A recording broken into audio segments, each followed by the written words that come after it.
नमस्कार, मैं गीता संधू गीता एस्ट्रो में आपका स्वागत करती हूँ। आज हम बात करते हैं फिफ्थ हाउस की। फिफ्थ हाउस जिसको कि हमारी कुंडली में सूर्य का घर कहा जाता है। Sun rules that house, he is the natural lord of that house. And what is sun? Sun is just light and brightness. तो किसी के जीवन में कितनी ब्राइटनेस है, कितनी लाइट है, पास्ट पुण्यास भी यहीं से हम डिसाइड करते हैं, देखे जाते हैं। तो लाइफ में ब्लेसिंग्स हैं या फिर यहाँ पर कुछ कर्सेस लेकर आए हैं, इन चीजों का जो विश्लेषण है, उनका रीडिंग है, वो यहाँ से की जाती है। क्विकली देखते हैं कि इनको, इस हाउस को किस किस चीज के लिए वैसे देखा जाता है, कौन कौन से भाव है, कौन कौन सी जो आपके क्वेश्चंस हैं जिन जिन के लिए हम इसको कंसिडर करते हैं। तो पहली बात है कि ये हम देखते हैं कि आपका एजुकेशन का भाव है। एजुकेशन कहाँ से आती है? इंटेलिजेंस से आती है। आपके अंदर कितनी इंटेलिजेंस है, आपके अंदर लॉजिक कितना है, आपकी इंडिपेंडेंट थिंकिंग कितनी है, और यहाँ से आपका जो स्पेकुलेशन है,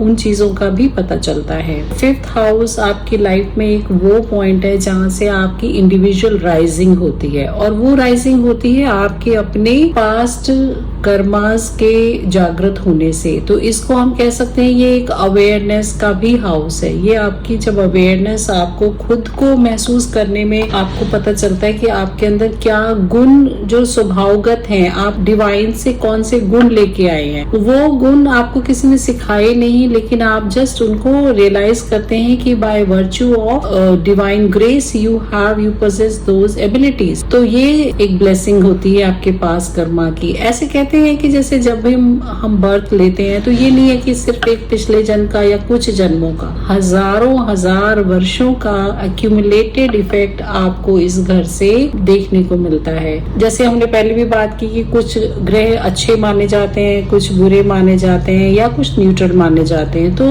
अच्छे और बुरे और न्यूट्रल का जो इम्पैक्ट है वो एवरी हाव के जो अपने विवेचन होते हैं उनके साथ कनेक्ट होता है। दशाओं और अंतर दशाओं में उनके रिजल्ट फ्रक्टिफाई होते हैं। ये एक बहुत ब्लेसिंग का घर है जिसको हम कहते हैं कि यहाँ पर आने वाली हर चीज से आपको कुछ अच्छा मिलता है। संतान भाव है, यहाँ पर पुण्य जागृत होते हैं, अच्छी संतान मिलती है। पुण्य अगर आपके पिछले खराब हैं तो आपको बुरी संतान एक पनिशमेंट के तौर पे मिलती है। आपकी अपनी अवेकनिंग का ये राइजिंग पॉइंट है। आप स्पिरिचुअलिटी की तरफ कदम रखेंगे, आपको ये घर देखना है। और मंत्र सिद्धियां जो हैं वो भी यहाँ से देखी जाती हैं। तो अगर आपकी लाइफ में किसी गुरु का आना होगा और वो मंत्र आपको देंगे, जब आपकी मीटिंग होगी गुरु से, आपकी लाइफ में गुरु का प्रवेश होगा, तो वो जो ज्ञान देंगे आपको, नॉलेज देंगे, विजडम देंगे, वो सब किस तरीके से आपकी लाइफ को बदलने में कामयाब होगी,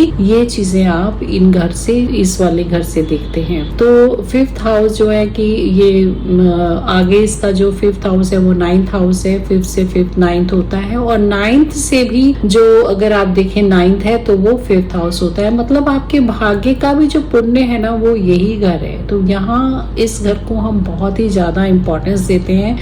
हमारी कुंडली में सूर्य सबसे ज्यादा इम्पोर्टेंट है, और सूर्य को जिस घर का मालिक माना गया है वो आपको राजा बना सकता है, आपको एक अच्छी सेहत दे सकता है, आपकी लाइफ में पुण्य जागृत कर सकता है, आपके जीवन में वो हमेशा ब्राइटनेस दे सकता है, आपके जीवन से नैराश्य और बुरे लोगों को दूर कर सकता है, आपके भाग्य को बदलने की वो कैपेसिटी रखता है। तो फिफ्थ हाउस की जो जनरल उसकी रीडिंग है, सबसे पहले आपको किसी भी चार्ट को खोल करके आपके लग्न और फिफ्थ का कॉम्बिनेशन देखना होता है, 9th का कॉम्बिनेशन देखना होता है। तो सबसे इम्पोर्टेंट अगर हम मान लें कि 9th से भी ज्यादा कि आपकी फिफ्थ, आपकी बुद्धि कैसी है, आप चीजों को ग्रास्प किस तरीके से करते हैं, आपका ऑरा कैसा है। क्योंकि यहाँ पर अगर मेलेफिक प्लैनेट्स का इम्पैक्ट ज्यादा होता है या एस्पेक्ट ज्यादा होता है, तो आपकी चित्त में एक जो स्वभाव के अंदर एक दुष्प्रभाव होता है, आपकी एक कनिंगनेस, आपका ऑरा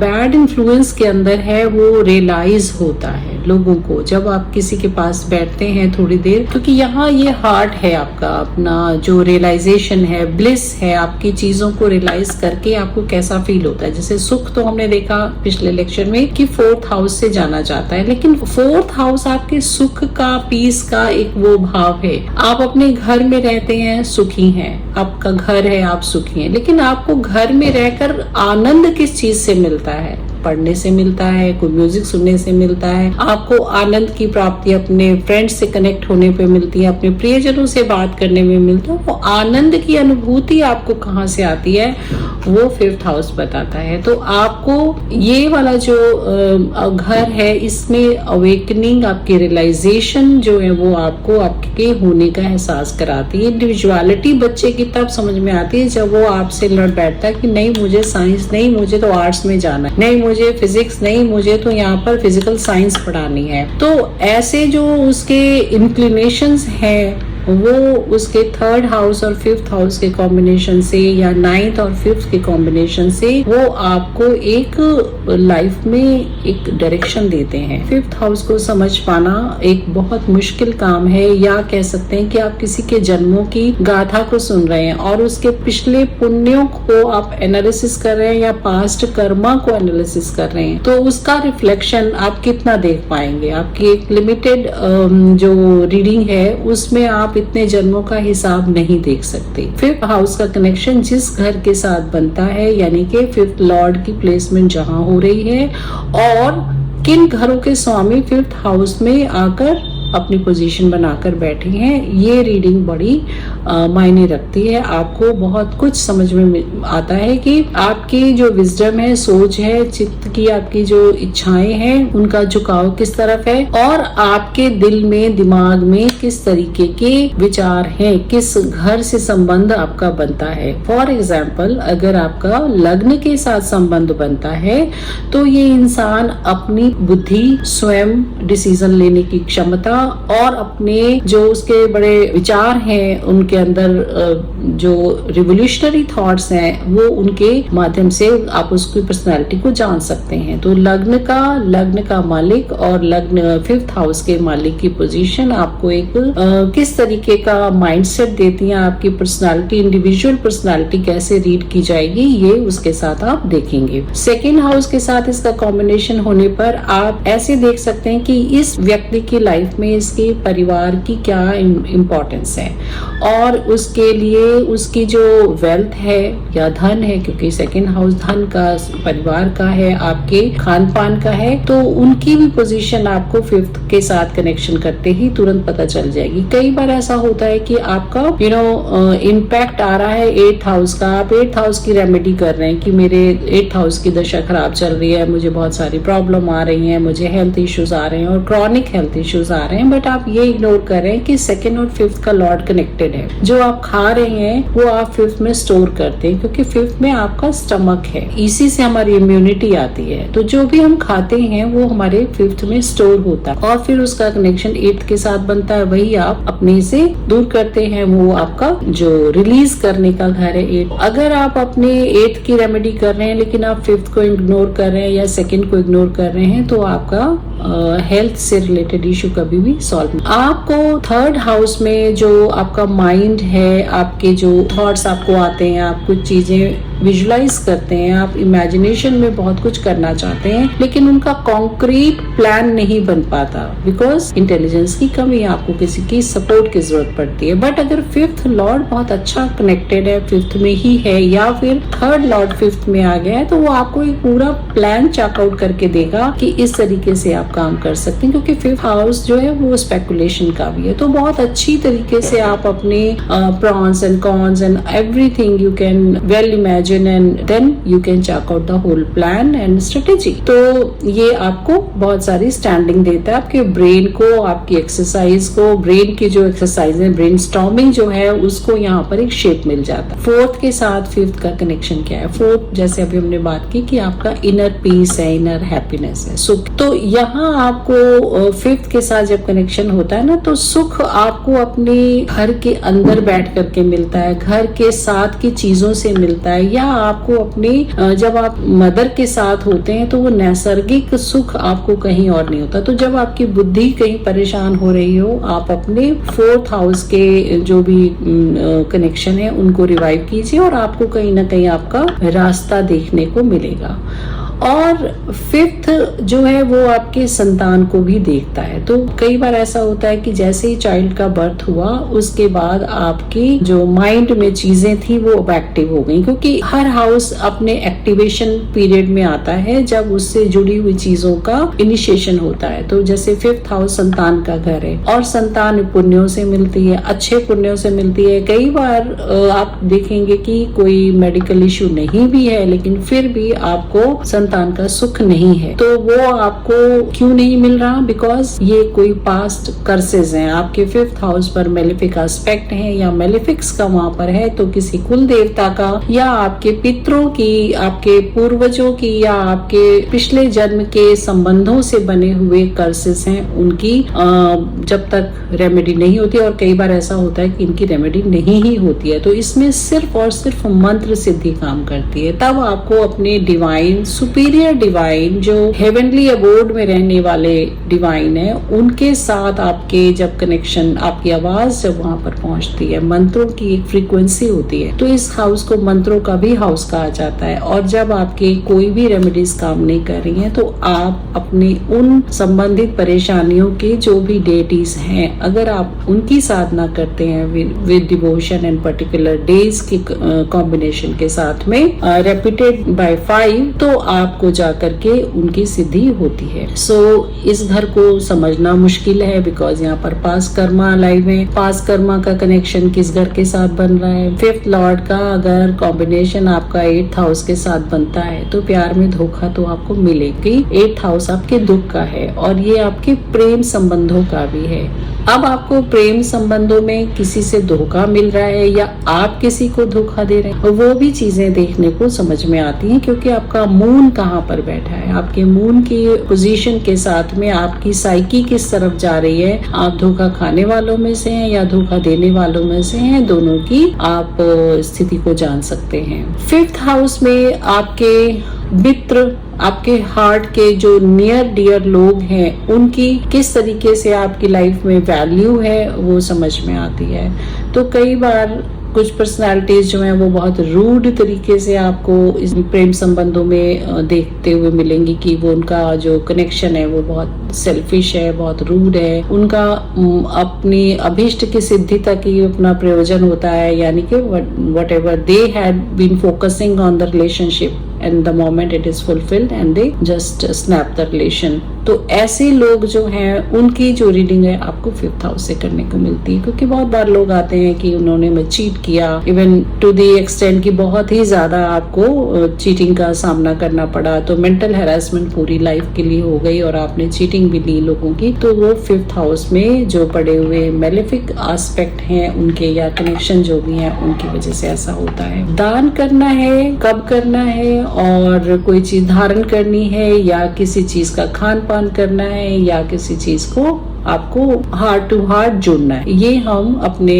भाव की और भाव की कनेक्शंस की स्थिति से देखते हैं। फिफ्थ हाउस में चित्त है, मन है, बुद्धि है, जो आपका एग्जिस्टेंस है ना, हम कहते हैं क्या है, what are you, what am I, वो सिर्फ चित्त, बुद्धि और अहम की जो एक युति है वो आपका फिफ्थ हाउस का की एक परिभाषा कही जा सकती है। तो खुद से खुद को मिलना, और ऐसे में जब कोई ऐसे प्लैनेट आ जाते हैं, सपोज 12th हाउस का प्लैनेट यहाँ पर आके बैठ गया, तो ऐसे लोगों को अपने आप से ही प्यार हो जाता है। वो अपने आइसोलेशन में, अपनी इंडिविजुअल थिंकिंग में और अपने मेडिटेटिव स्टेट में इतने खुश होते हैं कि उनको दुनिया जान की जरूरत नहीं पड़ती। फिफ्थ का सीधा सीधा कनेक्शन 7th एस्पेक्ट या 7th उसकी जो हाउसेस अवे 11th हाउस है, जहाँ इच्छाएं हैं, और इच्छाओं की वजह से ही आपकी बुद्धि, आपका इनका जो इफेक्ट है दूसरे जीवन में चीजों के ऊपर वो आता है। तो आप अपनी बुद्धि को कौन सी इच्छाओं में लगाते हैं? फिफ्थ हाउस का एस्पेक्ट 11th पर जाकर के ट्रिगर क्या करता है, वहां पर कौन से प्लैनेट्स बैठे हैं, या उनके प्लैनेट उस हाउस के जो लॉर्ड हैं वो कौन से किस घर से संबंध बना रहे हैं। फॉर एग्जाम्पल, अगर आपके 11th हाउस में राहु, तो 5th हाउस में केतु है। राहु जितनी मर्जी भटकाव की स्थिति पैदा कर दे, बहुत सारा उसके अंदर इमेजिनेशन हो, मुझे ये मिले वो मिले, चीटिंग भी करता है, बहुत सारी इच्छाओं के पीछे भागता है क्योंकि मायावी ग्रह है और अपने उच्च स्थान पे बैठा है, बहुत भटकाता है। लेकिन अंत में सब तरफ से परेशान होकर के जब वो अपने 5th हाउस की लॉर्ड की दशा होगी तो उसको सबसे काट करके सिर्फ अपने आप से जोड़े और अंदर अंतर्भूति से उसको ये पता लगेगा कि अब तक जो मैं किसी चीजों के पीछे भाग रहा था, मेरा चित्त एक्चुअल में यहाँ आकर के रुकता है। मुझे खुद से बहुत कुछ सीखना है, बहुत कुछ छोड़ करके अपने आप की बुद्धि अपने ज्ञान में लगानी है। और जब ये अवेयरनेस हो जाती है ना, तो फिर उसके पुण्य जागृत हो जाते। 5th हाउस में अगर आपके मेलेफिक्स हैं, लाइक सैटर्न है, राहु है, मार्स है, ऐसे में आपके पास जो भी किए हुए कर्मास हैं उनका प्रभाव है और जब उनकी दशा चलती है तो आपको कष्ट मिलता है। आपकी बुद्धि, आपके विचार आपको ही कष्ट देते हैं। सपोज आपका 5th और 6th का कॉम्बिनेशन है, 6th लॉर्ड 5th में है, 5th लॉर्ड 6th में, ये इंसान किसी और के तकलीफ की वजह से, देने की वजह से दुखी नहीं होता, ये अपने ही मन से परेशान होता है क्योंकि इसके अंदर जेलसी, इसके अंदर कॉम्पिटिटिवनेस, इसके अंदर बहुत सारे जो राग द्वेष है ना, वो मन से निकलते ही नहीं है। चाहे वो 1000 संगत में जाए और बहुत सारे शब्द कीर्तन बहुत कुछ सुने, लेकिन वो वैसा का वैसा ही रहता है क्योंकि चित्त वैसा है। उसकी ये मेलेफिक इफेक्ट जो उसके मन पर है और दशा चल रही हो तो फिर वो एक अंगारे की तरह चलता है। तो इसका रेमेडी है या इसकी जो एक सोल्यूशन है वो सिर्फ गुरु शरण में जाना है। 5th to 5th गुरु का है, आप अपने किसी गुरु को ढूंढिए क्योंकि चित्त की शांति सिर्फ गुरु की कृपा से ही होती है। और 5th हाउस जो डिवाइन हाउस है, तो यहाँ पर आपको आपसे पहचान कराने वाला भी गुरु होते हैं। तो आपको जब सिर्फ 5th हाउस की कोई पुण्य जागृत होते हैं, अच्छे ग्रह यहाँ पर हैं, तो आपको गुरु मिलते हैं और आपके पिछले पुण्यों की वजह से आपको इस जन्म में धन की प्राप्ति, यश की प्राप्ति, आपका ऑरा बहुत अच्छा होना, आपको हर कोई बुलाता है, मंच पे बिठाता है। आपका अगर 10th हाउस के साथ कनेक्शन बनता है तो ऐसे लोगों को, बहुत प्रभावशाली लोगों के साथ उठने बैठने का, प्रभावशाली स्थितियों में काम करने का मौका मिलता है। आपको आपके जो प्लैनेट्स हैं उनके कनेक्शन आपकी जीवन की स्थिति को तय कर, जैसे कि 5th लॉर्ड 11th में चला जाता, तो ऐसे इंसान की जो बुद्धि है ना, दोस्तों की वजह से खराब होती है। और इसकी रेमेडी फिर यही हम करते हैं कि ऐसे इंसान को अच्छे दोस्तों की संगत दी जाए ताकि उसका गाइडेंस, उसका सर्कल सही हो तो फिर वो अपने आप को भी बदल सके। सो अगर गाइडेंस अच्छा रहेगा तो अच्छे लोगों के बीच में उठने बैठने से उसका जीवन भी सुधरेगा। 5th लॉर्ड अगर आपके 2nd हाउस के साथ कनेक्शन रखता है तो हमेशा इस इंसान को अपने परिवार में जाके सुख का अनुभव होता है, अपने परिवार की तरफ उसका ध्यान रहता है, मनी इन्वेस्टमेंट की तरफ उसका ध्यान रहता है, उसका ध्यान रहता है फूड कैसे बनाया जाए, उसमें सात्विकता हो या उसमें आर्टिस्ट्री हो, क्योंकि 5th हाउस आपकी आर्टिस्ट्री को भी बिलोंग करता है। आपके जो एक कौशल्य है, कुशलता है, उसकी जो आप रियल फील है वो 5th हाउस से देखते हैं क्योंकि ये एक आर्टिस्ट का हाउस है। इसमें कोई भी आप मीडियम ले लें, आर्ट्स ले लें, आप सिंगिंग करते हैं, कुकिंग करते हैं, कोई चीज मैन्युफैक्चरिंग की किसी भी उसमें है, ये आपको इनर विजडम देता है, इनर नॉलेज देता है और आपके अंदर की वो एक पास्ट लर्निंग का एहसास होता है, तो वो आपको एक एक्सपर्टीज देता है इस घर में। तो एक बॉर्न आर्टिस्ट के रूप में है जिनका लगन के साथ 5th का कॉम्बिनेशन हो, तो ये इंसान अपनी बहुत सारी इनर एबिलिटीज की वजह से स्पेशल अटेंशन ले लेता है लोगों की। जिसको भी म्यूजिक का शौक है, इंस्ट्रूमेंटल बजाने वाले, बहुत अच्छा डांस परफॉर्म करने वाले, बहुत अच्छी आर्टिस्ट्री करने वाले, ये जब कॉम्बिनेशन होता है तो आपका एक जो स्पेशल इफेक्ट है वो रिमार्केबल होता है और लोग उसको नोटिस करते हैं। तो इस तरीके से जब भी आपको यहाँ 5th हाउस की परेशानी का सामना करना पड़ रहा हो तो मंत्र सिद्धि की तरफ जाना चाहिए क्योंकि यहाँ पर अग्नि तत्व है और अग्नि जो है ना, वो जब आप मंत्रों को चैंट करते हैं तो उससे एक फ्रीक्वेंसी पैदा होती है और उस फ्रीक्वेंसी के बेस पर आपकी इनर जो शुद्धि होती है, आपके जो बैड कर्मास हैं, बैड जो भी वाइब्स हैं वो बर्न होती हैं, मंत्रों की शुद्धि होती है जैसे जैसे, और आपके पास्ट पाप कर्म है वो खत्म होते हैं और आपके पुण्य जागृत होते हैं और आपको डिवाइन ब्लेसिंग मिलती है। इस तरीके से 5th हाउस का जो एक एनालिसिस है वो बहुत जरूरी है कुंडली में, बिकॉज आपको आपके जीवन में आपकी इंडिविजुअल जो जर्नी है उसमें समझने के लिए 5th हाउस की बहुत वैल्यू है। 5th का कनेक्शन 12th के साथ जब होता है तो आपको बहुत ज्यादा डोनेशन करनी चाहिए।